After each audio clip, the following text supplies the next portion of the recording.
Do you know your Garmin device can estimate your fitness age? Not only considering your VO2 max data, the Garmin device includes other body information to help you get a more precise estimation of your fitness age.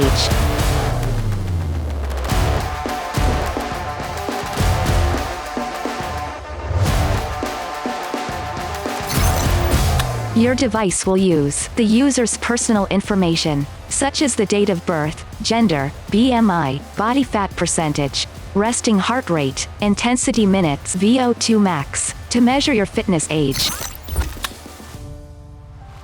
To check the fitness age on your watch, hold the menu key on the lower right side, scroll down and select the gear icon. To enter settings, scroll down and select User Profile.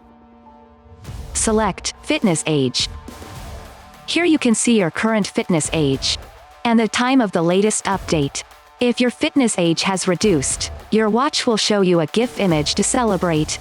If the watch appears an IMark, it means you should provide more body information to your watch. Select the IMark.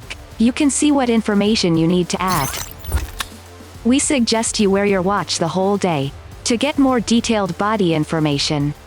Besides checking on your watch, you can also get your fitness age information on Garmin Connect. Now let's try it out to know your fitness age.